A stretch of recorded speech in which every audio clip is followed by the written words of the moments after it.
Bonjour à toutes et tous, vous écoutez First Print, votre podcast comics préféré pour un nouveau numéro du Mutafukast, le podcast qui vous emmène dans les coulisses de la saga Mutafukaz, de ses débuts, de la création des personnages jusqu'à la sortie du premier tome de MFK2.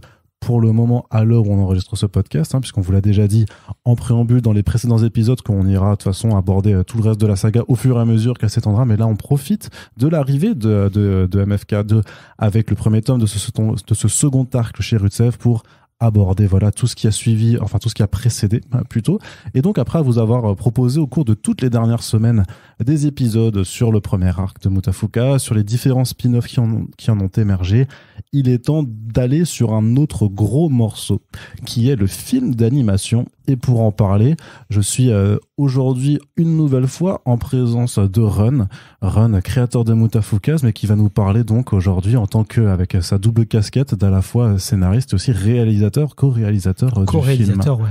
Voilà, bonjour Run. Hello, salut. Ça va très bien toujours. Ouais, c'est un gros dossier là, un gros morceau. Un gros morceau de podcast, on n'est même pas sûr si on le fait en une ou en deux fois, vous le saurez. Ouais, à mon avis, ce sera deux, je pense. Plutôt deux, d'accord, très bien. Eh ben écoute, j'ai envie de dire, parce que c'est un gros morceau, lançons-nous tout de suite. Est-ce que tu veux dire un petit mot en préambule par rapport à tout ce que tu peux ou ne peux pas dire sur cet important sujet? Alors, déjà, ce qu'il faut savoir, c'est que vraiment, mais véritablement, le film Mutafukaz dans un univers autre que celui-ci n'aurait jamais pu exister, quoi. Et il se trouve que, en vérité, c'est un miracle, parce que le film, il a été entièrement financé par Ankama. Ouais. Sans être dans le circuit du CNC, sans subvention aucune. Là, pour le coup, c'est un truc, je sais pas dans quel autre monde c'est possible, en fait. Donc, là, pour le coup, c'est à la fois un ovni, j'ai envie de dire, entre guillemets, artistique, mais c'est aussi un ovni en termes de production. Parce que, en règle générale, ça n'existe pas. Enfin, la manière dont ça s'est fait, ça n'existe pas. Donc, à la fois, c'était, la bénédiction de ce film, parce que honnêtement, vu les rapports que j'ai eus ensuite avec des producteurs de métier, je me suis rendu compte que le film n'aurait jamais, on serait allé en pré-prod et ça se serait arrêté là, clairement. On n'aurait jamais franchi le seuil de la pré-production. Et puis aussi, fatalement, le fait qu'on ne soit pas dans la profession, ça a créé des embûches qui n'étaient pas prévues au programme quand on a commencé, quoi, forcément. D'accord. Un ovni, du coup, qui viendrait de la Lune, presque, j'aurais envie de dire, si tu me permets, cette superbe private joke. J'ai envie de te dire, alors, Ron, est-ce qu'on peut commencer par le début? Ouais. À quel moment émerge ce projet de film Mutafukaz? Et j'imagine que dès le départ, de toute façon, s'il devait y avoir une adaptation, c'était prévu que ça se fasse en animation, parce que c'est quand même très compliqué de ressortir Mutafukaz en live action. Et puis, quelque part, Mutafukaz aussi vient à la base d'un petit court-métrage animé aussi. C'est ça. Il faut rappeler aux gens que d'abord, Mutafukaz, c'était, avant d'être une bande dessinée, c'était un court-métrage animé. Ouais. Et c'est vrai que moi, quand je suis rentré en Kama, Toth m'a toujours dit ce serait excellent de faire une adaptation de Mutafukaz. Mais voilà, je veux dire, à aucun moment à ce moment-là, quand il me disait ça, je me disais oui, ça serait excellent, de la même manière que, je sais pas, ça serait excellent d'aller sur la Lune, tu vois, en scaphandre, tu vois. Pour moi, c'était vraiment voilà. Et c'était il faut que je recontextualise un petit peu tout. Donc, on était en 2009. Ça va? Il est en train de s'étouffer, là. Il veut pas dire qu'il meurt. Non, ça a l'air d'aller. Donc, je reprends.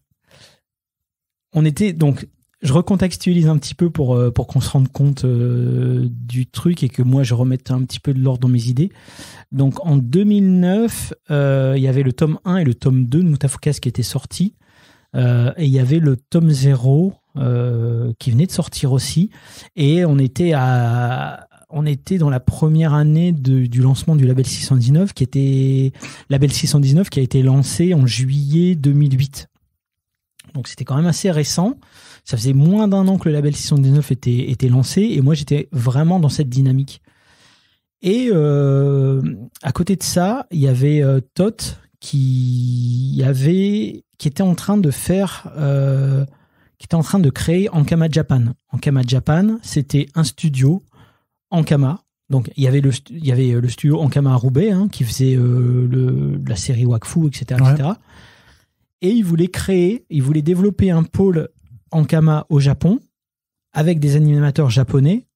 Pour faire de l'animation au Japon. Pour faire de l'animation au Japon, comme il y a déjà eu avec l'histoire entre les Japonais et les Français, notamment Jean Chalopin, il faisait beaucoup de trucs comme ça. Enfin, tu vois, avec Ulysse 31, c'était une création française avec des animateurs japonais, etc. Okay. Donc lui, c'était son but. Et du coup, à cette période-là, donc on était en avril 2009. Il était au Japon et il faisait le tour des studios japonais connus.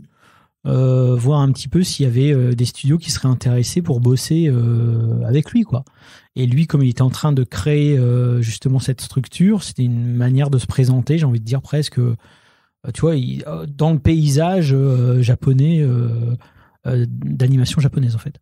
Donc en présentant le studio déjà avec ce qui avait été fait à Roubaix, alors. Alors oui, alors moi j'y étais pas. Moi j'étais à Roubaix. Lui, Tot, il était au Japon avec d'autres gens, notamment Ayako, qui ensuite jouera un rôle déterminant pour la traduction, à la fois la traduction, j'ai envie de dire stricto sensus enfin dans ce qu'on comprend habituellement de la traduction, c'est-à-dire traduire mes mots, mais aussi j'ai envie de dire l'adaptation culturelle. Elle faisait ça aussi.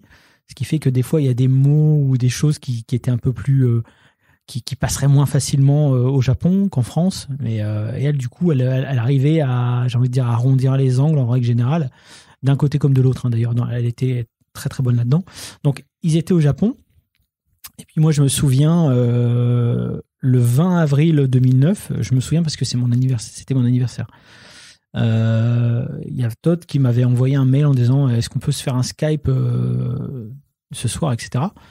Donc je fais un Skype avec lui et là il me dit qu'en fait, de ce que j'ai compris, c'est que il est allé voir le studio 4C, il a présenté la boîte, il leur a demandé, je crois, de mémoire, c'était pour qu'ils bossent sur Dofus en animation.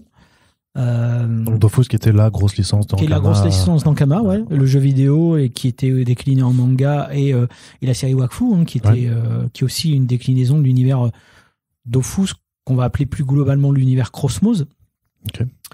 Et il se trouve que Madame Tanaka, en fait, l'univers Cosmos, ça lui parlait moins que ce qu'elle a vu de la bande dessinée de Mutafukaz. Donc Madame Tanaka qui est la boss de Studio 4C. La big boss de Studio 4C. Ouais. Ouais. Okay. Donc, je reviendrai sur elle plus tard parce que c'est un personnage aussi absolument fantastique. Mais et Madame Tanaka, donc, visiblement, trouve que le Studio 4C est plus proche dans son ADN est plus proche de Mutafukaz dans son ADN que de l'univers Cosmos. De Dofus, ouais. Okay. Donc, elle dit, nous, ça nous intéresserait bien de bosser là-dessus, par exemple. Et du coup, Tot, il a dit banco. Donc, le soir même, il me fait un Skype et il me dit écoute, je viens de voir le Studio 4C, Amer Béton, machin et tout. Je dis excellent, ils sont cool et tout. Tu vois. Il me dit ils sont chauds pour faire un film Mutafukaz. Moi, je comprends pas. Tu vois, comment ça, ils sont chauds pour faire un film Mutafukaz? Ouais, je leur ai montré la BD. Ils trouvent que c'est super et tout. D'ailleurs, je me rappelle d'un détail. Il avait dit Madame Tanaka a préféré le tome 1 au tome 2 graphiquement et tout. Je dis merde, qu'est-ce qui se passe, tu vois, bon, bref. Mais pourtant c'est dans le tome 2 en plus que tu fais du manga, enfin que t'as le passage. C'est peut-être ça qui leur a pas plu d'ailleurs. Je crois qu'en fait j'ai l'impression que quand on veut faire du japonais, les japonais sont pas trop fans en général. Mais du coup et il me dit ça. Et puis je dis, tu tombes des nues, tu te dis waouh. Je tombe des nues et je suis un peu incrédule, si tu veux. Je me dis, ouais, mais comment et tout. Et je me rappelle même, il me dit par Skype, il me fait, disons, calme ta joie et tout. Tu sais, parce qu'il voyait que j'étais un peu sans réaction, tu vois. J'étais pas en mode, ouais, yes et tout. Tu vois, moi, j'étais déjà en train de me dire, ouais, mais attends, qu'est-ce que ça veut dire? Qu'est-ce que ça implique? C'est quoi les conséquences? Et puis en plus, moi, j'étais en train de me dire, ouais, mais attends, gérer un film, ça va être compliqué. Donc, et il me dit, et assez vite, il me rassure. Il me dit, non, mais de toute façon, c'est juste aller faire jeter un coup d'œil de temps en temps. Tu vas au Japon de temps en temps, tu regardes où est-ce qu'ils en sont, etc., etc. Je dis, ouf, ouais, c'est vrai que c'est super. Puis en plus, je me rappelle, je lui dis, en plus, c'est mon anniversaire. Il me dit, bah, tiens, bon anniversaire, du coup. Donc voilà. Mais après la réunion, après cette réunion Skype, je suis un peu désarçonné parce que je me dis, que faire de cette info? C'est vrai, c'est pas vrai. Enfin, tu sais, moi, j'étais pas sur place, donc je savais pas ce qui s'était dit, comment ça avait été dit, etc., etc.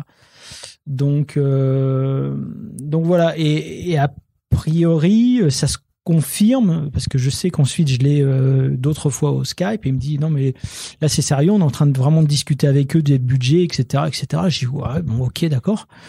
Et il me dit bah il faudrait qu'ils viennent, tu vois, il faudrait qu'ils viennent en France. Alors c'est plus très clair dans ma tête, mais je crois que je suis d'abord venu au Japon.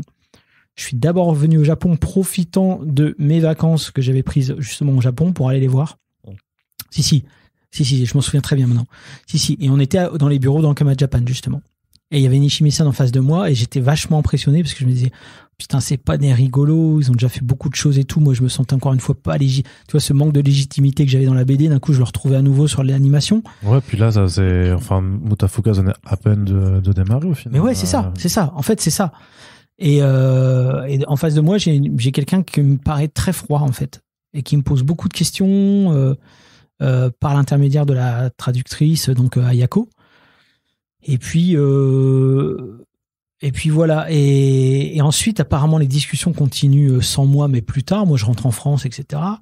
Et puis, je sais que il est prévu qu'ils viennent en France pour démarrer officiellement la pré-production. Donc, la pré-production pour les. Ouais. Qu'est-ce que c'est? Ouais. Pour ceux qui l'ignorent, c'est en gros tous les croquis préparatoires, c'est tu vois, quelle gueule vont voir les personnages, sur quel style on part, sur quel, enfin, tu vois, les ébauches de scénario, voilà, c'est tout ça. C'est vraiment tout ce qui est travail préparatoire avant de commencer dans le dur la production. Et du coup, ils viennent en France. Alors, je me souviens que ils viennent en janvier 2010, du coup. Et en décembre donc 2009, ma femme m'avait offert un voyage à Moscou pour le mois de janvier, justement. Au début, elle m'avait offert un gros bonnet, des gros gants et tout. J'ai dit, mais c'est quoi pour c'est parce que tu vis dans le Nord, ouais, quoi. Surtout que, franchement, l'hiver, moi, je me rappelle très bien, c'était cet hiver, et on fait une parenthèse complètement inutile, mais moi, je me rappelle parce que je révisais, du coup, pour des examens de Maël 3, et on a eu un hiver terrible en 2010, ça. C'était, où ça? Bah, en tout cas, en Alsace, il y avait eu des montagnes de neige, donc je me dis que toi, dans le Nord, ce serait pas de dire qu'elle t'a offert ce genre de choses. Mais on va y revenir. Hein, pour survivre. Ce fameux hiver, on va revenir parce que les Japonais s'en rappellent aussi. Ah oui, d'accord. mais si tu veux, et elle m'offre ça, donc des gros gants, un gros bonnet et tout. Et puis elle disait, c'est pour le cadeau qui suit. Et en fait, le cadeau qui suivait, c'était un séjour à Moscou. Moi, tu vois, depuis que je suis tout gosse, je rêvais d'aller voir la Place Rouge et tout. Et là, en plein mois de janvier, tu vois, donc c'est vraiment l'hiver russe. Et moi, j'étais content, je disais excellent. Et donc, voilà, pourquoi je me souviens de ça, c'est parce que justement, le Studio Katsei donne ses dates d'arrivée et c'était pile poil les dates du voyage à Moscou que du coup j'ai annulé, tout simplement parce que pour aller à Moscou, en fait, c'est pas comme aux États-Unis, tu y vas quand tu veux et tout. C'est tout un bordel. Tu dois faire des déclarations, tu vois, à l'ambassade. Tu dois dire exactement ta date d'entrée, ta date de sortie. Enfin, tu sais, c'est pas comme aux États-Unis ou au Japon où tu dis t'arrives et puis tu dois repartir au bout de 2 mois, tu vois. Non, là, tout doit être vraiment pile poil. Et si c'est plus les bonnes dates, c'est cuit. Donc voilà. Donc c'est pour ça que je me souviens très bien que c'était en janvier 2010 qu'ils devaient venir. Et ils arrivent donc chez Ankama. Et à l'époque, moi, je ramène Fafa. Il y avait Fafa Togura qui bossait chez Ankama. Il y a Florent Maudou qui était là aussi pour l'occasion. Blackie-san, donc Guillaume Singelin, il était là aussi. Et puis lui, il arrive. Donc il y a Madame Tanaka qui vient donc la boss du Studio Katsei, qui vient avec Nishimi-san, le réalisateur à l'époque. et Hayashi-san qui était son assistant à l'époque aussi. Et puis là, bah voilà, on reste, je crois, plus d'une semaine. Ouais, c'est une bonne grosse semaine où tous les jours, on fait des réunions de travail, on échange des trucs, on essaie de définir le style graphique. Je me souviens même qu'à l'époque, Nishimi-san, il n'était pas très à fond pour faire l'Angelino comme dans la BD. Il l'avait un petit peu plus humanisé, tu vois. Il avait un nez, il avait des oreilles un peu humaines, et du coup, il ressemblait un petit peu à là, pour le coup, on aurait vraiment dit un extraterrestre, un petit peu un lutin extraterrestre chelou. Enfin, j'étais vraiment pas fan, quoi. Je disais, mais non, mais il faut garder la tête ronde, etc. Et lui, je sais que sa préoccupation en tant qu'animateur, c'est qu'il se disait, ouais, mais une tête ronde, le problème, c'est qu'on sait jamais. Je me souviens de ce truc très clair qu'il m'avait dit. Il m'avait dit, oui, mais c'est quoi la différence entre il est de face avec les yeux fermés ou il est de dos, tu vois. Tu vois, donc lui, en tant qu'animateur, c'était ça qui l'emmerdait, tu vois. Et je disais, ben ouais, ben alors, puis moi je lui montrais la BD. Je lui dis, tu vois, des fois dans la BD, quand il a les yeux fermés, il a les yeux entre guillemets ouverts avec la pupille fermée seulement, tu vois. Donc on voit que ça reste son visage, tu vois.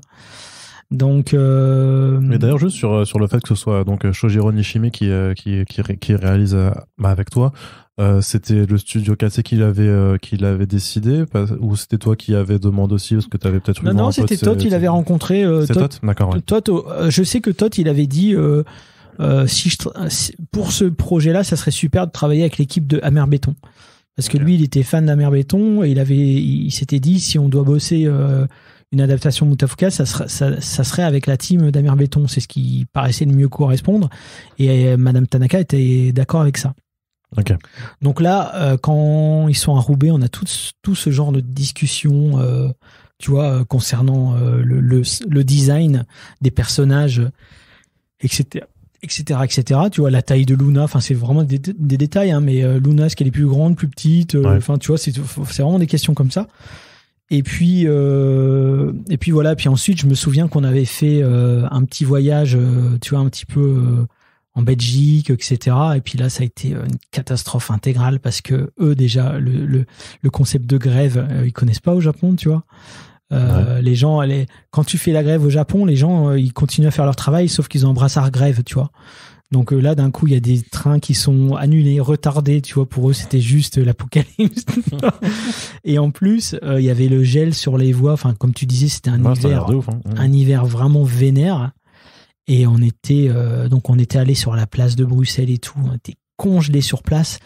Et je me souviens d'un détail, c'est que les trains au retour, donc pour rentrer à Lille, en fait, il y avait tout un bordel à la gare où il y avait des annonces contradictoires. C'est-à-dire, il y avait le panneau qui nous disait train retardé, mais qui nous disait d'aller sur une autre voie. Et il y avait une annonce au micro qui nous disait, contrairement à ce qui est affiché sur le panneau, n'allez pas à telle voie, allez à telle voie, tu vois. Et on disait, on croit quoi alors, tu vois? On croit ce qui est écrit sur le panneau qui nous dit déjà d'aller dans une autre voie, hein, tu vois.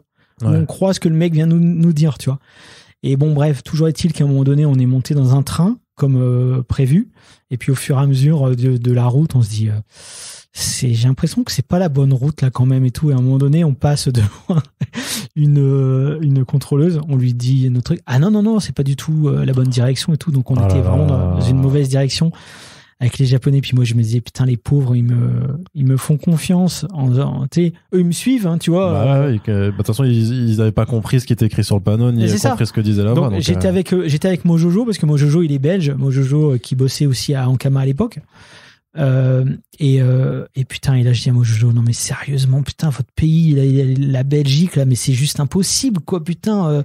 Dans quel bordel on se retrouve? Et puis je dis, les Japonais, les pauvres, là, donc je leur explique, je dis, je suis désolé, en fait, on n'est pas dans le bon train, mais en fait, c'est parce que, tu sais, je leur explique tout le concept et tout. Bon, bref. Au final, Mojojo, il a cette idée de génie de se dire, ah, mais je sais ce qu'on va faire, c'est qu'on va descendre à une gare, et en fait, mes parents, ils sont pas loin, et on va, et de chez mes parents, on va prendre une voiture et on rentrera en bagnole. Donc, on s'arrête à la gare où ses parents vivent. Ensuite, on va jusque chez ses parents à pied. T'imagines, hein. Donc il fait noir, machin, tout le monde est claqué, on est mort et tout. On se retrouve chez les parents de Mojojo, tu vois, autour d'un chocolat chaud, tu vois. Je me souviens même la mère de Mojojo, elle avait dit ils en ont déjà bu des si bons chocolats, les Japonais et tout. C'était vraiment une ambiance. Franchement, je regarde à mon souvenir parce que je me souviens. Je suis pas sûr que t'étais aussi rigolard le jour même. En descendant du train, on était pliés parce que Nishizumi Nissan en plus, il avait oublié son sac dans le train, donc on commence à courir après le train au moment où il repart. Enfin, c'était la totale. Moi, à un moment donné, je dis c'est bon, t'as tout ce qu'il te faut, et je le regarde. Tu vois, en marchant, je me prends en poteau. Enfin bon, bref, c'était là. C'était bénil dans la vraie vie, quoi, si tu veux. Et du coup, genre, et je me souviens qu'après, on se disait, si on a survécu à ça, on survivra à tout. Ça, tu vois. Et donc, bon, bref, au final, on se retrouve à Lille et tout. Bon, bref. Voilà. Ça, c'était pour la petite parenthèse en Belgique. Mais, et du coup, voilà. Et la pré-prod commence officiellement. Et à l'issue de la pré-prod, donc le but de cette pré-prod, ça doit être le pilote, tu vois, c'est-à-dire un morceau du film tel qu'il doit être dans son rendu définitif, pour donner envie normalement à des distributeurs, des télévisions et tout de rentrer dans la boucle. Dans le truc et de mettre et de poser des sous dedans. Là. C'est ça. Ouais. Et donc, tu savais quelle durée ça devait faire et quel segment tu voulais faire? Est-ce que tu allais reprendre, j'anticipe peut-être, hein, mais justement le passage Opération Blackhead de ton court-métrage? Non. En fait, on s'est dit qu'on allait démarrer dès le départ. En fait, on s'est dit qu'on commencerait l'intro. Comme ça, en plus, ça permettait de, entre guillemets, gagner du temps. Parce que l'intro, plus ensuite des petits extraits, ça mettait direct dans le bain. Et en plus, eux, ils disaient, et puis nous, en plus, si l'intro est faite et on la garde telle quelle, c'est tant mieux pour nous. Ouais. Je sais pas pourquoi ils voulaient aller vite. Les Japonais, je sais qu'ils voulaient produire vite. Tellement vite, d'ailleurs, que je me souviens, donc, être en train de bosser le script, pendant qu'ils faisaient quasi en temps réel le storyboard, si tu veux. À quelques jours près, si tu veux. Moi, j'avais peut-être 2 semaines. T'écrivais une scène, elle était déjà storyboardée une semaine après. Ouais. Quasi, je veux dire, 2 semaines après, elle était déjà. Donc ça, moi, ça me mettait un petit peu dans un stress parce que je me disais, ouais, mais attends, moi, j'ai pas encore une vue globale sur tout, là, si tu veux. Donc, j'avais quand même, avant qu'il commence le storyboard, quand même, j'avais fait une espèce c'est même plus qu'un synopsis, c'était un déroulé, tu vois, avec les points d'articulation, etc., etc. Donc, je savais comment ça se passait, mais là, en fait, c'était vraiment du script, c'est-à-dire avec les dialogues, etc. Mais surtout que, je sais pas dans quelle mesure c'était très différent de ton travail d'écriture sur la bande dessinée, mais au moment où tu commences à rédiger le screenplay du film, le tome même 3 n'est pas encore fini. Je suis en train de faire le tome 3. Ouais, t'es en train de faire le tome 3, donc c'était aussi par rapport aux épisodes qu'on enregistrait avant. T'es en train de te rendre compte que tome 3 ça suffira pas, qu'il y aura le 4 puis après le 5 qui vont se faire, et donc mais t'as quand même déjà en tête l'idée de comment doit se finir le film malgré tout. Ouais, je sais que ça termine avec un duel avec Bruce Maccabée, je sais que ça termine sous la neige, je sais que l'arme pour détruire les machos c'est de toute façon la neige. Par contre, je sais pas encore, comme je te disais dans les épisodes précédents, je savais pas encore si c'était avec le projet ARP, si c'était avec une fusée ou quoi que ce soit. Donc ça s'est défini pendant la prod du film, notamment grâce à des discussions avec Madame Tanaka. C'est elle qui m'avait parlé que le processus n'était pas la science-fiction, puisque il l'utilisait déjà en Chine pour les Jeux Olympiques. Ouais. Donc, si tu veux, ça, voilà, en fait, ça se faisait j'avais pas de filet c'était sans filet, en fait. Ouais, t'as pas de filet de sécurité. Non. Et moi, je me souviens que du coup, alors, ce que j'avais fait, c'est que moi, j'avais créé un site, un WordPress, mais il y avait énormément de liens, comment on appelle ça, de liens inter-pages, quoi, enfin, tu vois. Ouais, des liens hypertextes. Des liens hypertextes. Qui te renvoyaient à plusieurs pages du même site. C'est ça. Okay. Et en fait, donc, j'avais mon déroulé, et ensuite, j'avais mon script dans lequel il y avait déjà plein de liens hypertextes. Par exemple, je disais Angela court dans la nuit. Je dis n'importe quoi. Hein. Angela, c'était un lien hypertexte. T'arrivais, t'avais sa fiche perso. Ok, ouais. Donc ça, c'est un truc que je faisais. Faire une grosse arborescence en fait pour avoir tous les éléments du texte, du script qui se rapportent aussi à des éléments plus visuels de design de personnages. C'est ça. Donc ça, je faisais ça de manière à ce qu'ils aient une visibilité globale, qu'ils se disent pas attends c'est qui déjà lui, ou bien ouais mais là je comprends plus le délire et tout. Et il est toujours en ligne, ce site? Alors attends, Ah. Ça c'est la surprise. Ok. Parce que moi en plus, je disais, parce que moi j'avais besoin d'une sécurité, et je disais donc à Toth et Manu, à l'époque Manu Naras qui bossait chez Ankama, je leur disais, j'ai besoin que vous me disiez si c'est ok ce que je fais, tu vois. Donc eux ils avaient accès à ce site, et en fait je me rendais compte qu'ils y allaient jamais en fait. Parce qu'à chaque fois, ils me redemandaient les codes, les machins et tout, puis j'avais pas de retour. Donc, ce qui fait que j'avançais vraiment et je me disais, putain, j'espère que je fais pas de la merde, en fait. Tu vois, j'étais vraiment dans un stress comme ça. Mais voilà, donc c'est comme ça que le script a été écrit pendant que les mecs faisaient du story. Puis ensuite, eux, quand ils faisaient le story, ils l'intégraient. Alors, c'est vrai qu'en plus, en parallèle, il y avait Blacky, donc Guillaume Saint-Gelin, qui était venu avec moi pour justement pour m'aider à lancer cette prod. Non, c'était encore la pré-prod du coup. C'est un peu confus, mais pour les gens peut-être. Mais là, c'est encore la pré-prod. Tout ça, c'est des éléments de pré-prod. Et du coup, lui, donc quand il y avait des choses qui étaient appuyées par la BD, voilà, c'était une chose. Mais ensuite, quand il y avait d'autres choses qui n'étaient pas forcément présentes dans la BD, je me souviens que Blacky faisait ce qu'on appelait des intentions de storyboard. C'était pas les storyboards. Parce que au Japon, tout est très protocolaire. Donc le storyboarder, c'est le storyboarder. C'est pas d'un coup, tu vas pas dire tiens, je fais du storyboard. Non, ça c'est le boulot du storyboarder. Par contre, intention de storyboard, c'est un mot que eux ils connaissaient pas dans leur process et qu'ils ont accepté, ils nous l'ont validé. Donc c'était intention. Ils appelaient ça intention. D'accord. Et donc les intention, c'était les intentions de storyboard et ça voulait pas dire que c'était le truc qu'on voulait définitivement. C'est une proposition quoi. C'était une proposition, voilà. Et Blacky bossait là-dessus. Il bossait sur les intentions de storyboard. Et ça c'est vraiment très protocolaire pour ne froisser personne dans les équipes japonaises. Ouais, pour pas faire genre quelqu'un a fait le boulot à ta place alors que c'était pas. C'est ça. Et puis c'est une manière de dire on aimerait ça. Vous faites ce que vous en voulez, mais ça serait quand même bien que ça y soit. Ouais. Mais si vous voulez pas, c'est pas grave. Mais on vous le propose quand même. Tu vois, plutôt que dire on voudrait que ce soit ça. On voudrait que ce soit ça, c'est mal vu en fait. D'accord. Ouais. Et surtout qu'en fait moi j'ai zéro expérience là-dedans et Nishimi-san c'est quand même déjà il a de la bouteille, tu vois. Bah oui, et puis il a bossé dans les départements d'animation d'Akira, de séries animées pour DC aussi. Donc c'est pas moi Run qui déboule de rien qui va lui dire je veux ça. Ouais, t'es pas venu avec tes grosses couilles sur la table comme ça. Non. C'est moi le boss. Non. non. Et d'ailleurs bon bref. Mais en tout cas moi j'ai compris très très vite, mais en même temps je connaissais déjà la culture japonaise, donc je savais très bien que ça marchait pas comme ça. T'arrives pas avec tes idées en disant c'est moi le boss ou c'est moi ci ou c'est moi ça. C'est vraiment tout le temps de la négociation. C'est on te dira jamais non. Donc le non toi-même il faut éviter de l'utiliser parce que c'est très très mal vu, ça peut créer des dissensions énormes. Donc déjà toi tu dois reconnaître quand on te dit non. Même si on vient de te dire oui, ça se reconnaît, hein. C'est juste physique en fait.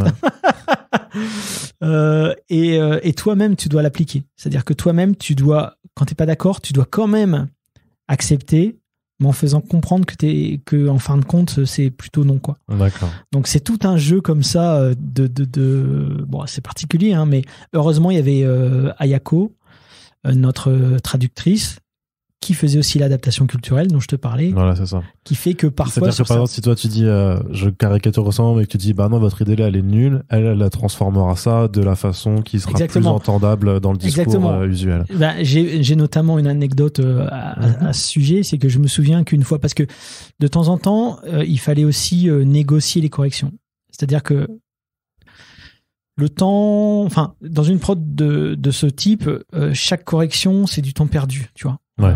Donc des fois il y a des choses que tu souhaiterais corriger qui n'apparaissent pas forcément au storyboard, que tu peux commencer à voir dans les pré-animes ou même l'animation, et quand tu veux changer parce que par rapport à ce qui était dans le storyboard c'était pas tout à fait comme ça que tu avais analysé le truc, bah des fois c'est compliqué. Donc moi ce que je faisais c'est que je faisais presque un jeu d'échange. C'était cette correction là est plus importante pour moi, dans ce cas là j'annule les deux corrections précédentes contre celle-là, tu vois, c'était ça en fait, c'était des jeux comme ça, et je me souviens qu'à un moment donné il y avait des fautes d'orthographe dans le décor, des grosses fautes d'orthographe, cookie avec 2 K, tu vois, K-O-O-K-K-I-E, tu vois, et moi j'avais dit ouais non mais là il faut corriger, Et du coup, je sentais que pour qu'on me valide cette correction, il fallait que j'en sacrifie une.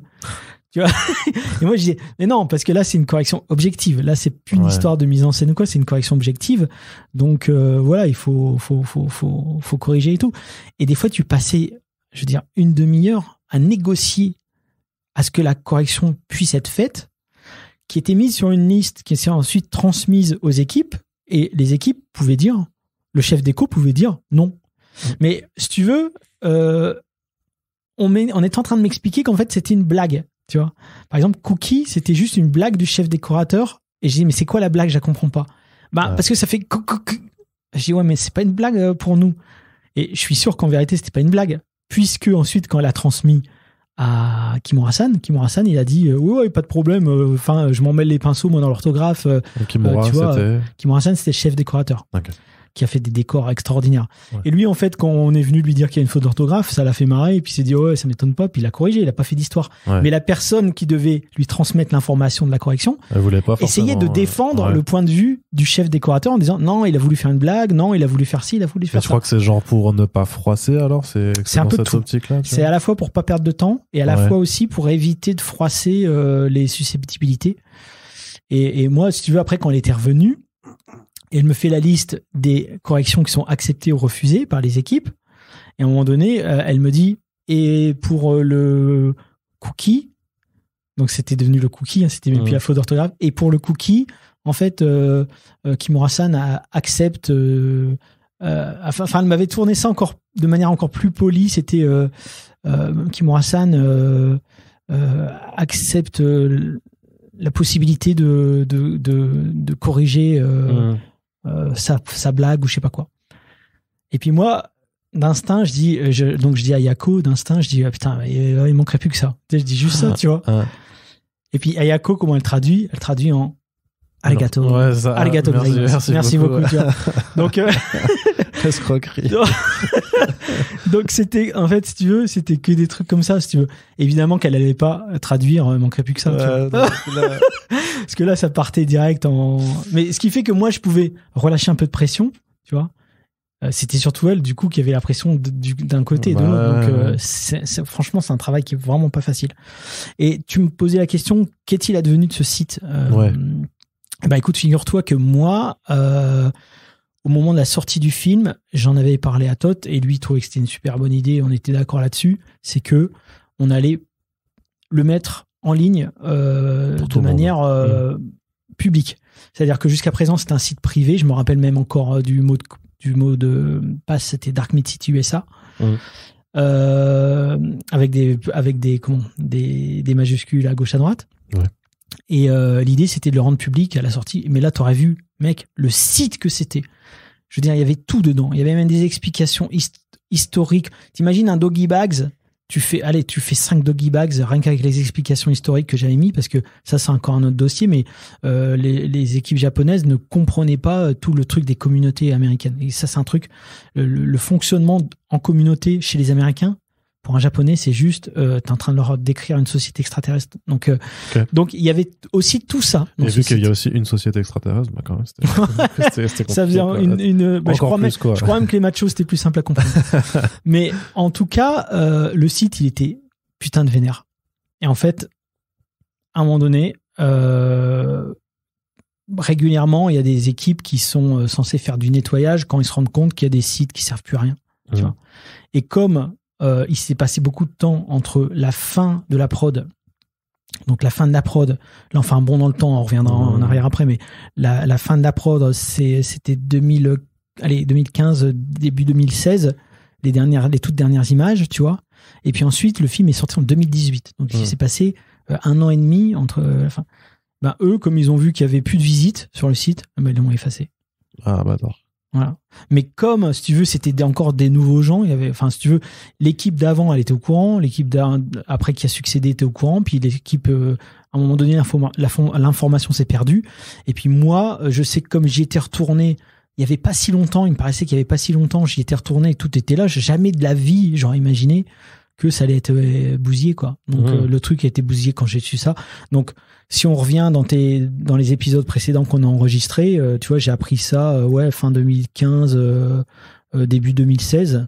Déjà que j'étais pas pas la meilleure période de ta vie, clairement, effectivement. Puis d'un coup je me dis ok, bah tout ce travail là foutu en l'air avec les intentions de storyboard, les morceaux de storyboard, tout. C'est même con pour nous en tant que spectateurs de pas pouvoir voir, en fait, parce que c'est toujours super intéressant. Il y avait tout. d'observer, Puis des allers-retours avec Studio 4C.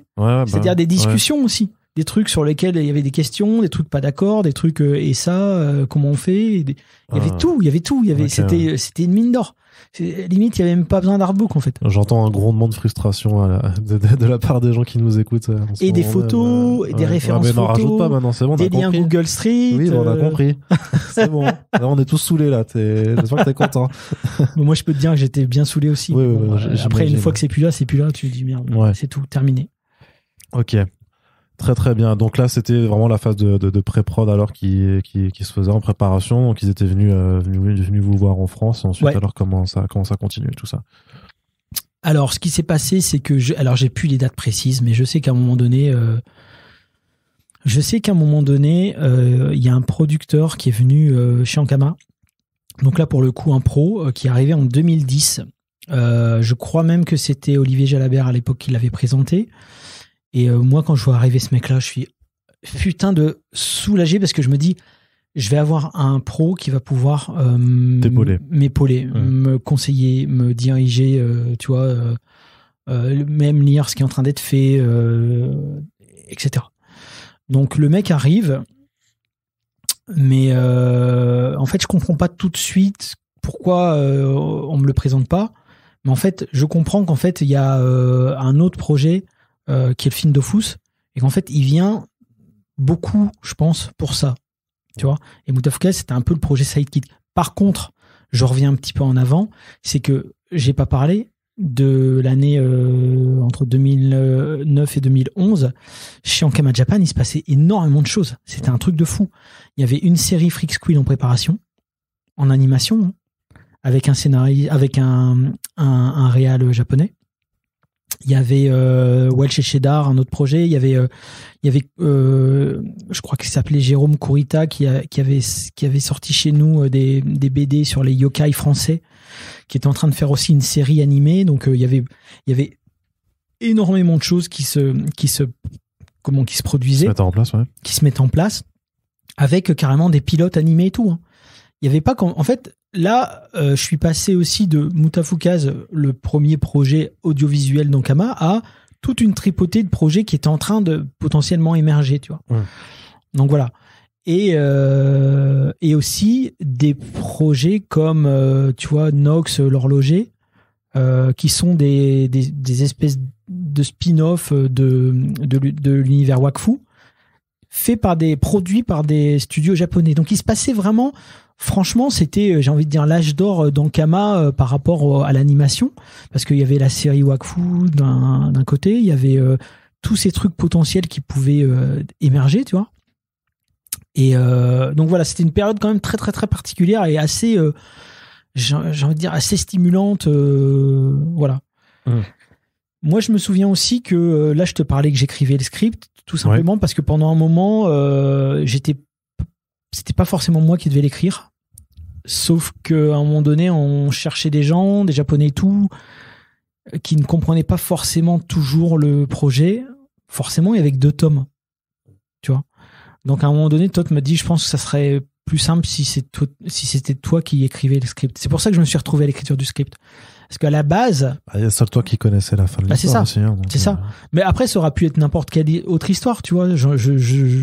J'étais pas forcément fermé à ça. Mais je me souviens que toi, tu m'avais dit, de toute façon, si c'est un autre truc, tu seras pas content. Donc autant que ça soit toi qui le fasses. Et moi, j'étais d'accord avec ça. C'est pour ça que j'ai dit oui.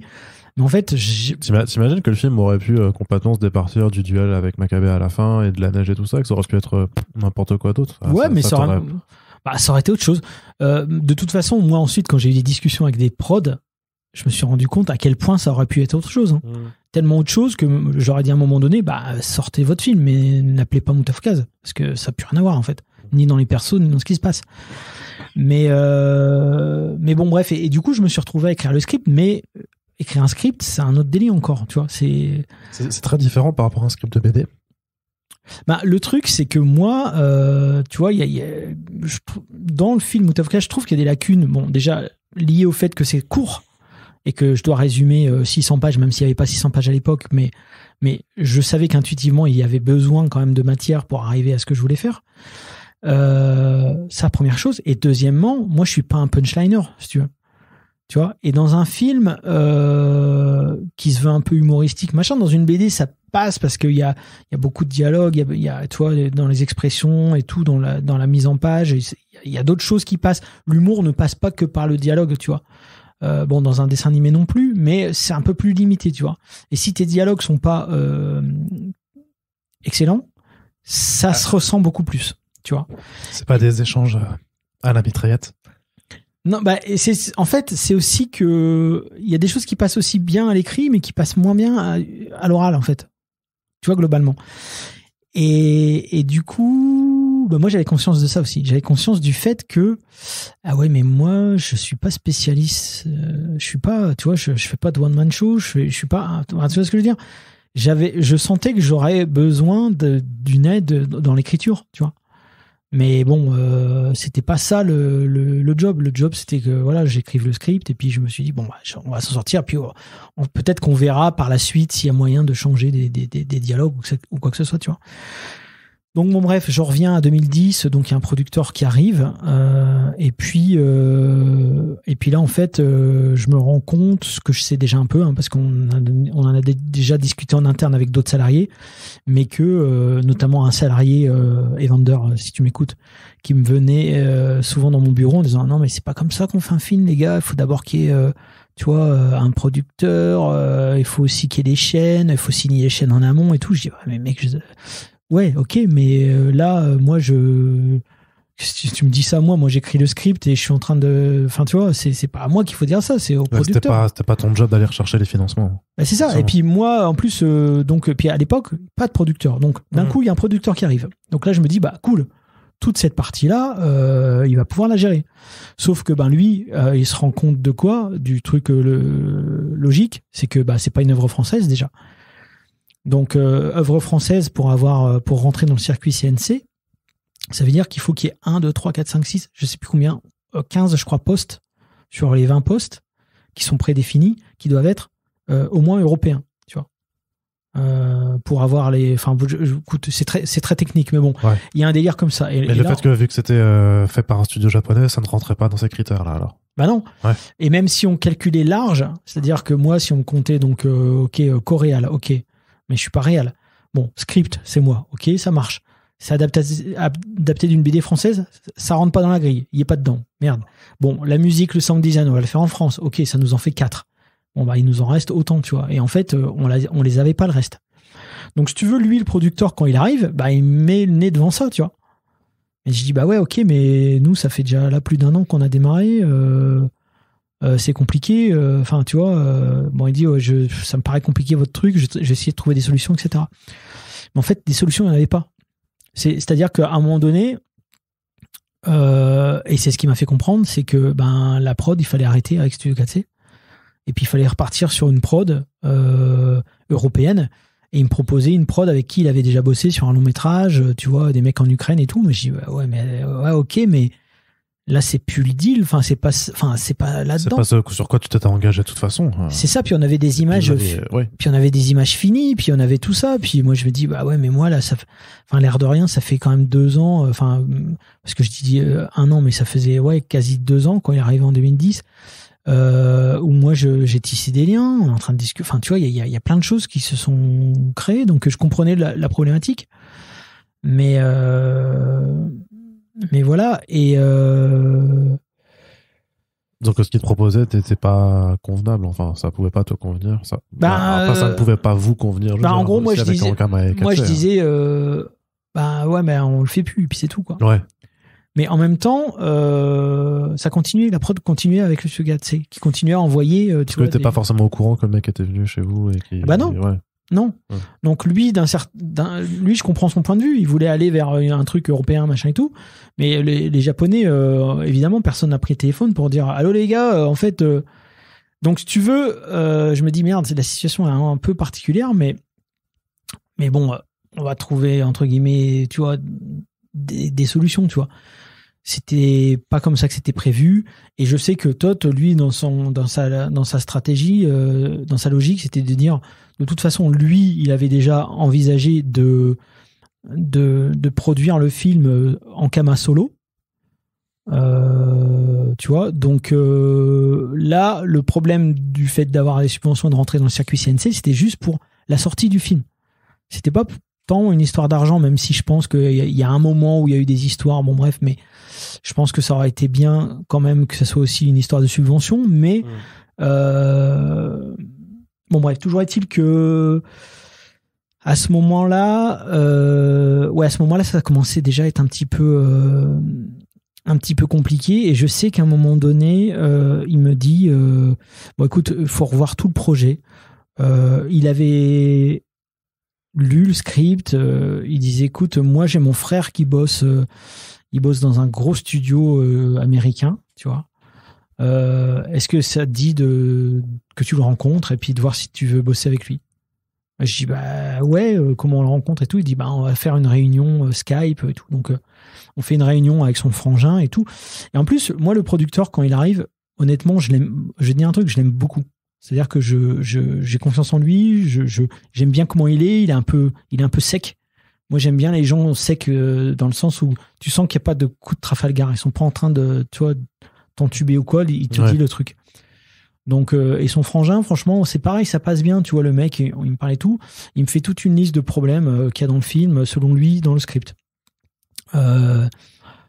Et il énumère les problèmes. Donc déjà, je vois qu'on a pas mal de références en commun. Il aime bien Invasion Los Angeles, il aime bien ces films-là, il connaît tous ces délires autour de la zone 51, machin et tout. Il a lu la BD, il trouve qu'elle est bien. Il me rassure sur certains points. Lui-même, vivant aux États-Unis, il trouve que dans l'attitude de mes gangsters hispaniques, c'est vraiment comme ça que ça se passe, machin et tout. Bon, bref. Donc je me dis, bon, bah, c'est cool, on se comprend. Et là, il me dit qu'il y a des problèmes dans le film. Donc les problèmes, et en fait, c'est pas tant des problèmes de structure, c'est carrément des problèmes de ce que je comprends de scénario à proprement parler. Par exemple, pour lui, Vince, c'est pas possible. Un mec avec une tête enflammée, on va pas comprendre. Il faut que ça s'explique, il faut que ça se justifie. Donc, il m'invente une origin story.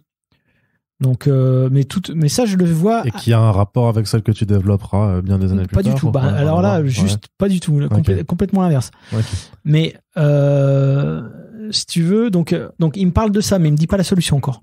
Ensuite, il me parle du fait que Angelino, il est noir. Et là, c'est pas possible. Je dis ouais, mais il est pas noir, c'est pas un Afro-américain. Ouais, mais il est noir. Il est de couleur noire, c'est pas possible. Aux États-Unis, c'est pas possible. Regarde les Schtroumpfs noirs, ils ont été obligés de les remettre en violet. Bah ouais, enfin c'est con quand même parce que moi en même temps j'ai. Les Schtroumpfs noirs ils sont en violet aux États-Unis. Ouais. Ah ouais. Ouais.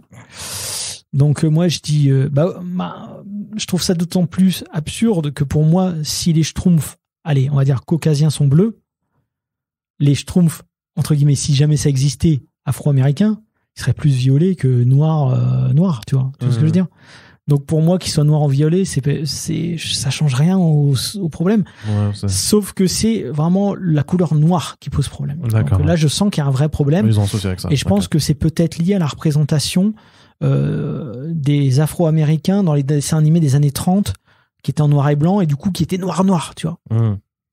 Je dis, ok, bon, bah, on fait quoi alors avec ça et tout? Il dit, ouais, je sais pas, faudra le changer de couleur et tout. J'y vais quoi? Il me dit, bah, je sais pas, bleu, t'as pensé à bleu? Je dis, ouais, mais non, mais Angelino, il est pas bleu, tu vois.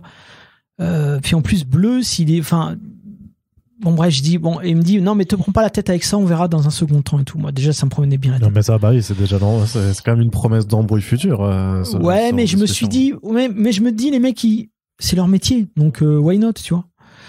Et puis voilà. Et à la fin de la réunion, le mec, donc le prod, me dit, t'es d'accord? Donc qu'est-ce que t'en penses de mon frère et tout? Il est bien et tout. Je dis ouais, il est super et tout. Franchement, j'ai accroché. Il me dit qu'est-ce que t'en penses? On part avec lui. Je dis ouais, ok. Et en fait, quand j'ai dit ouais, ok, je ne savais pas ce que je venais de dire. En fait. Bah oui. Le ouais, ok, en fait. Et là, qui a fait quoi? Bah le ouais, ok, en fait, ça voulait dire c'est lui le scénariste en fait. Ah. Tu vois. Donc, et il me dit, donc s'il te propose donc ça, il va te faire une espèce de point de tout ce qu'il a soulevé et des solutions qu'il peut y apporter. Donc moi je dis ouais ok super. En fait ça voulait dire un prescript en fait. Mais moi un peu naïf, un peu con, je m'en rends pas compte et surtout je me rends pas compte que ça a coûté du pognon parce que moi dans ma tête déjà tu vois avec mon système couteau suisse, tu sais je me rends pas compte que les gens bon bref peu importe. Qui vont te demander des sous de toute façon pour ça. Mais ils demanderaient pas à moi, ils demandaient de toute façon en Kama mais si tu veux et ensuite un jour donc j'ai un mail donc là le temps passe entre temps tu vois on est en 2011 tu vois. Et pendant ce temps, la prod chez KT, ça avance toujours aussi. Continue. Ouais, ok. Continue.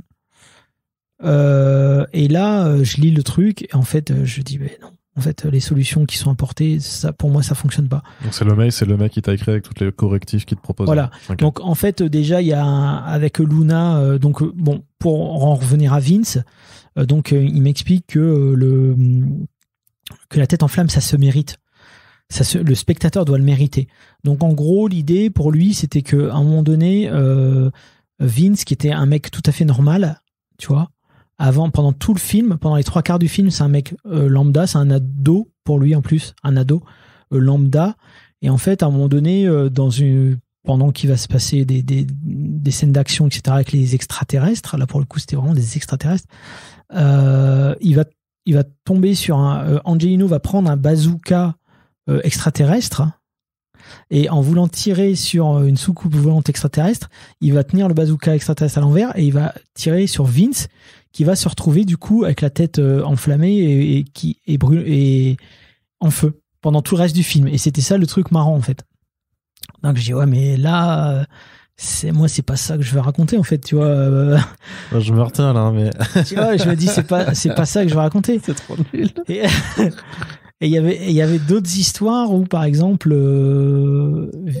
Luna et Angelino, en fait, Angelino, il voulait vraiment serrer Luna et Vince était jaloux de ça. Et du coup, ils s'embrouillaient, du coup, ils se séparaient, tu vois, et Angelino, il avait choisi de rester avec Luna et Vince, il s'était barré du motel.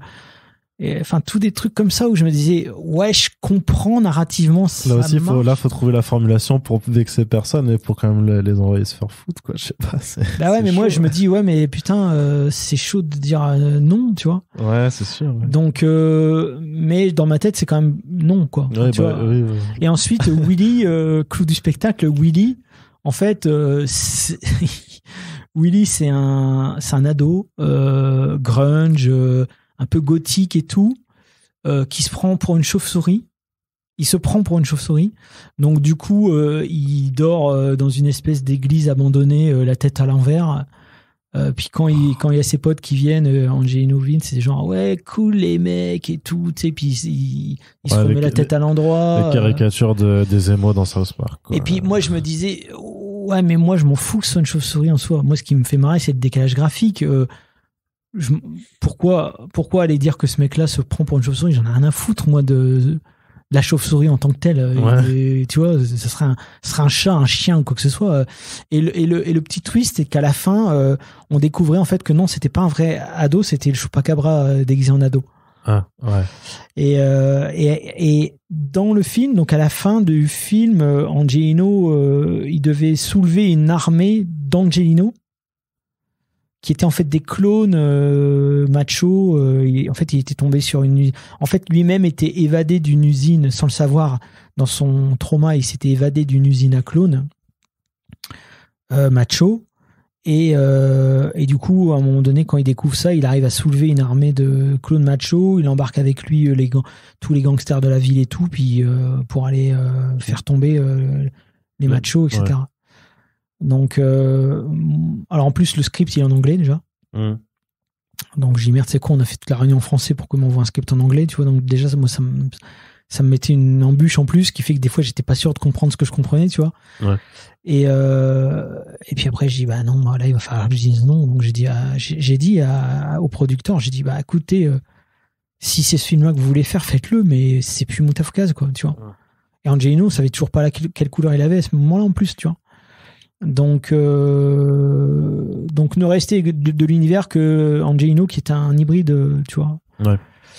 Donc et moi j'envoie le script du coup à Toth en disant bah voilà ce qu'il me propose. Moi j'ai quand même pas l'impression que ce soit mieux que ce que j'ai fait. Alors peut-être que ce que j'ai fait c'est nul, Mais ça, c'est encore plus nul. Mais là, je trouve ça nul. Alors, je me rappelle, lui, il me répond, oh, mais c'est en anglais, tu l'as pas en français. Je dis, non, je l'ai fait en français, je l'ai qu'en anglais. Donc voilà. Et, tu l'as refusé, alors. Bah, moi, je dis au mec, là, j'ai failli dire le nom. Je dis au mec, bah, ouais, non, putain, et je suis, au fond de moi, je suis déchiré parce que je me dis, je suis dégoûté que ça se passe comme ça, mais non, c'est non. Parce que des fois, moi, si tu veux, j'ai toujours ce complexe d'infériorité de me dire, ça se trouve, ce que je fais, c'est nul.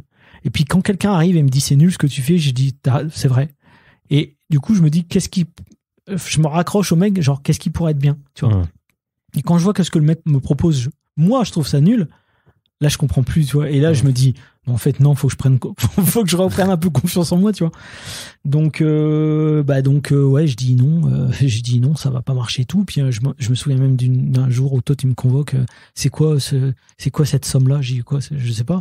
C'est quoi, enfin, cette somme-là, elle sort d'où? C'est pour qui? C'est pour quoi? En fait, c'était ce que le mec avait été payé. Ouais, quand même. Donc, sur le budget du film, que moi, je dis, mais mec, je savais même pas qu'il avait été payé, le mec. Moi, dans mon truc naïf, je savais même pas que, je vais te dire un truc, je pensais que c'était un coup de main, tu vois. Ouais, c'est frangins, ça, c'est ça, tu pensais que c'était, que c'est ça qui te. Vas-y, je t'aide. Je croyais que c'était un coup de main entre frangins, je te dis la vérité. Donc, ah ouais, donc là, je fais, ouais, bah écoute, et à un moment donné, à ce moment-là, je dis, ouais, écoute, si c'est trop compliqué, on arrête, hein. On arrête le film, quoi, puis c'est tout. Tu vois. Donc, si tu veux, il y a eu plein de moments comme ça dans le film où t'avais des allers-retours. Et puis après, moi, entre-temps, je continuais de valider les plans avec le studio Gatsé. Pour revenir un petit peu en avant aussi, je me souviens que, comme je te disais, ils avaient énormément de mal à comprendre les dissensions au sein des communautés. Ouais.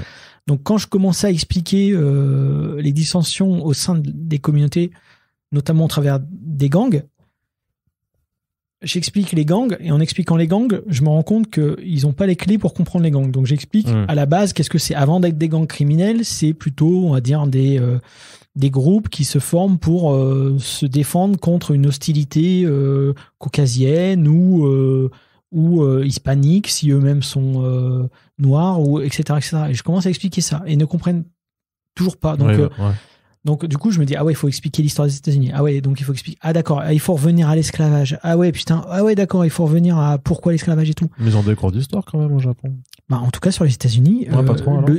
Écoute, en tout cas, ce délire-là, moi, je me souviens qu'à un moment donné, il y a un mec qui m'a posé la question, il m'a dit, bah pourquoi il retourne pas en Afrique? Ah ouais. J'ai dit, mais ils sont pas africains, en fait. Ils sont américains. Ouais. Tu sais, il disait, en gros, bah, s'ils sont pas contents, on comprend pas pourquoi c'est ça. Tu sais, j'ai dit, mais en fait, j'étais déstabilisé parce que je me dis, ouais, faut tout revoir. Enfin, et puis en plus, tout revoir alors que moi-même, je suis pas concerné, si tu veux. Donc, tout revoir avec mon prisme de français, qui n'est pas concerné, tu vois. Donc ça, bon, voilà, ça demandait, voilà. Et ça mon demande rôle, du travail aussi, ça. Du voilà. coup, Et mon rôle, c'était ça. La réalisation technique, c'était Nishimi-san, si tu veux. Moi, mis à part dire, voilà à part écrire le script, expliquer les tenants, les aboutissants. Des fois, c'est sur des détails infimes. Et, par exemple, ils avaient mis des gants blancs aux policiers, tu vois. Et j'ai dit, non, il faut pas mettre de gants blancs aux policiers parce que c'est Los Angeles, tu vois.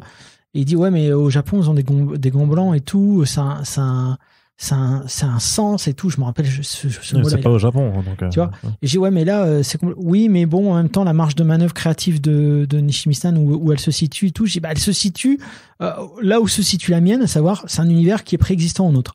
C'est pas nous qui l'avons inventé, il faut être authentique par rapport à ça. Donc, je veux dire, sur chaque micro-truc, il fallait être au taquet. Il y a des trucs que j'ai laissé passer, évidemment, parce que je me suis dit, c'est trop compliqué, ils en ont foutu partout, tant pis, ça passe et puis ça ira, quoi. Mais si tu veux, voilà, c'était surtout ça mon job, c'était de veiller à ce que mon univers soit respecté, à ce que l'univers, comme je te dis, préexistant à nous, soit respecté. Pareil, quand ils faisaient les rues, au début, ils faisaient des rues de Tokyo, des rues super étroites et tout, je dis non, mais... Et puis moi, j'abusais, je dis, vous voyez la rue là que vous avez faite, vous en faites 8 larges comme ça. Tu vois, je disais 8 pour qu'au final, il y en ait 4 ou 5, tu vois. Pour vraiment leur faire comprendre qu'il fallait que ce soit grand. Parce que voilà, je sais que, par exemple, Nishimi-san, il était allé une fois à Los Angeles, mais dans un festival, il avait quasiment rien vu tu vois. En plus, lui, vraiment pas voyageur. Il disait que quand il allait à l'étranger, il avait peur et tout. Donc, il avait pas ses chakras ouverts, lui, par exemple, à se dire, attends, excellent, comment, tu sais. Donc, il avait plus aucune notion de comment c'était là-bas, puis les autres n'étaient même jamais allés aux États-Unis. Donc, ben voilà, il fallait expliquer tout ça en respectant le protocole japonais. Et puis moi, de mon côté, ben, c'était dire, c'était de faire des retours sur les animes, etc. Mais je passais par Nishimi-san, qui ensuite passait aux équipes. Moi, le but du jeu, c'était pas de court-circuiter Nishimi-san, qui lui-même était aux manettes au Japon. Voilà. En tout cas, pour toute la partie image et animation. Donc, tu vois, j'allais pas arriver à dire, moi, j'avais aucune notion de production d'animation. Donc, c'était pas à moi tu vois, c'était des discussions avec Nishimi-san. Voilà. C'était ça mon truc. Et par rapport à tout ce qui est un petit peu Easter eggs qui existe dans le film, le fait que tu vois souvent 619 apparaître, par exemple, que t'es la chance 777, comme dans la BD et tout ça. Ouais. Ça, c'était aussi les clins d'œil comme ça. C'est toi qui décidais, c'est toi qui les proposais. C'est les deux.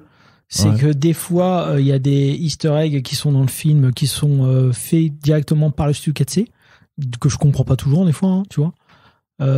Et des fois, il n'y a pas de sens. Des fois, j'ai posé la question, pourquoi vous avez fait ça? Parce que c'est marrant. Bon.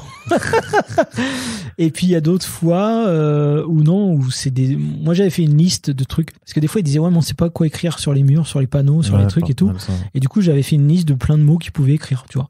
Ankama, la belle 119, Obey, Stay Asleep, tu vois, tous des trucs comme ça, des listes comme ça. Ouais, ça se passait comme ça, quoi. Ok, très bien. Et beaucoup d'allers-retours au Japon. C'est à partir de quel moment où tu sens que la production elle est quand même bien entamée alors? Parce que là, tu dis aux dernières nouvelles là, donc on est quand même resté à 2011 et on sait que le film finira par sortir en 2018, donc il y a encore pas mal de temps à couvrir. Les dates, c'est assez flou parce que moi, quand je refuse le script du frangin, maintenant je dois prouver que mon projet tient la route tel qu'il existe. Donc, ce qui fait que je me retrouve à prendre l'animatique, tu vois, donc l'animatique en fait c'est c'est la vidéo du storyboard, tu vois. Donc c'est une espèce de storyboard en vidéo. Et là, je me retrouve à faire une animatique entière.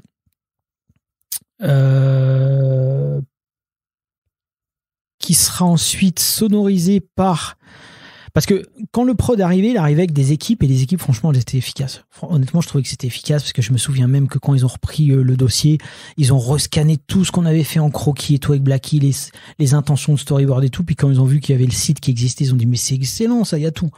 Donc, franchement, honnêtement, ça a envoyé le boulet à ce niveau-là. Et du coup, de l'animatique, ça a été confié du coup aux équipes du producteur en question qui ont posé des voix. Donc on est allé enregistrer des voix tests. Ok. Moi entre-temps, c'est encore un autre dossier, mais entre-temps j'avais aussi rencontré Orelsan et tout. Bref, on en parlera plus tard. Épisode, je suis désolé, hein, c'est confus tout ça, mais non. Bon. En tout cas, on fait des voix tests. Ok. Parce que le but du jeu maintenant, c'était de savoir, le prod il dit, bon ok, tu veux pas ça, mais c'est quoi ton film? Bah mon film, vas-y, il dit, non mais moi j'ai besoin de voir ce que c'est, j'ai besoin de m'asseoir dans un fauteuil et de voir. Je dis, bah ouais, bah là effectivement ça va être compliqué. Donc, animatique, on double les voix, on enregistre les dialogues à Paris avec des gens, tu vois, même moi je fais des voix, même le prod il fait des voix, etc., etc. Il y a même, comment il s'appelle, il est super connu, Donald Renew qui fait la voix de Vince, tu vois, enfin voilà, on fait le truc. Et ensuite cette animatique doit être attends, avant ça c'est moi qui fais toutes les voix. Ça c'est l'étape 2. D'abord il y a une animatique où je fais moi-même les voix. Putain, c'est ridicule. Et du coup tu changes un peu tes intonations en fonction des trucs, c'est ça. C'est disponible quelque part? Je crois sur mon disque dur, mais je vais pas le voir. Et sonorisé par le prod. Okay. Sauf que moi, quand je récupère la sonorisation, donc le prod m'appelle, il me dit le film marche pas. J'ai besoin de voir où tu dis que ça marche pas. Et effectivement, quand je regarde le film, je me dis bah ouais, ça marche pas parce que le rythme il est chelou. Déjà, il y a pas de musique, tu vois. Les voix, bon, voilà, voilà. Et puis à un moment donné, par exemple, c'est un délire, mais la scène du camion de glace, eux, ils ont, en tout cas l'équipe du prod, ils ont mis une musique de cirque. Mais tu sais, pam pam palalala, pam pam pam palalala, pam palaram palalala, ça marche pas du tout. Bah non. Ça ne marche pas du tout, c'est même malaise, tu vois. Et moi je leur dis, ouais, mais en même temps, non, je suis d'accord que ça marche pas, mais en même temps, il y a des intentions que moi j'ai, elles sont pas là. Et moi, je veux voir la réalité dans laquelle il y a le film Mutafukaze avec cette musique et avec le coup du lance-roquette inversé. Est-ce que ça va être assez incroyable?